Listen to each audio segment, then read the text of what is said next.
just hours, former President Trump is set to speak in Michigan at the conference of the National Guard Association of the United States.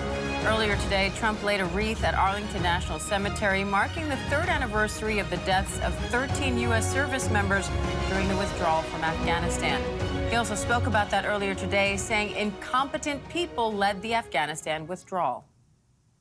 Because of Afghanistan, it showed our enemies that we're incompetent, that we have an incompetent president, an incompetent vice president, and look, Putin would have never, if I were president, he would have never gone into Ukraine. ABC News senior national correspondent Terry Moran joins me now from Detroit with more on that. Terry, how significant are these remarks and this appearance by the former president, and how vulnerable is Vice President Harris on this issue of the Afghanistan withdrawal? Well, Diane, this is Trump going on offense on what was really one of the major disasters of the Biden presidency and really the turning point in public support for Joe Biden. If you look at every chart of do you have a favorable or unfavorable view of President Joe Biden, that August 13th is that August in 2021 is the turning point in his presidency. And now what Donald Trump is trying to do is saying Kamala Harris was part of that, part of an administration that really was part of one of the biggest disasters in American military history. And she has never, as Trump and others point out, really come out and atoned for that. Joe Biden himself avoided mentioning the names of the fallen. And so this is a big effort by Trump to turn the tables on Kamala Harris, especially getting into foreign policy. Her views are, like many of her views, unknown. So if he can stick to his script, which is really hard for him sometimes, this is an opportunity for him to get serious on policy and go after Kamala Harris. What are you listening for as the president speaks there in Detroit? Well, he is going to certainly raise the Afghanistan, the Kabul debacle, as it's known. And he is also, I think, going to say we don't really know what Kamala Harris would do as president in foreign policy, and make the argument that he has made, that the world has become a more dangerous place since he left office.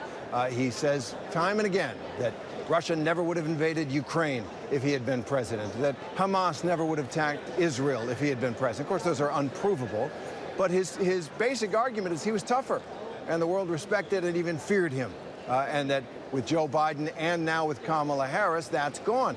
That's an argument that may appeal to some voters. The Democratic response, of course, is that Trump was reckless in many other ways, certainly by cozying up to Vladimir Putin and Kim Jong-un. That's their argument, and also by attacking our own allies in NATO. So foreign policy is an issue. It's not top of mind for voters, but this is an opportunity for him, once again, if he sticks to the script, to make a cogent argument against Kamala Harris's candidacy.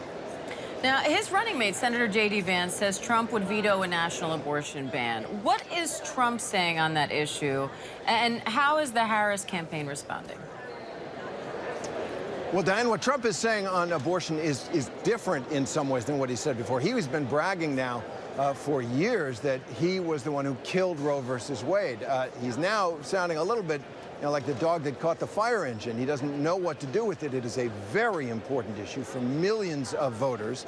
And he's trying to essentially say, I have nothing to do with it anymore. It's up to the states entirely. And everybody wanted Roe versus Wade overturned, a claim that polls demonstrably prove false. But he's trying to get away from it. And what J.D. Vance is signaling there is Trump won't even embrace what very large numbers of Republicans in Congress want, which is a 15-week ban on abortion. The Republican Party is strongly pro-life, anti-abortion rights party. They want a national ban on abortion. They want mifepristone, the abortion drug. They want that banned by the FDA. Trump is trying as fast as he can to backpedal from that, and J.D. Vance is leading the way from, and expect to hear more of that from Donald Trump. He did what everybody wants, he said, got overturned, got Roe versus Wade overturned, and now it's up to the states. That he has nothing to do with it. It'd be a hard argument to make for a lot of people who see this as a real big issue in the election. All right, senior national correspondent Terry Moran in Detroit. Thanks, Terry.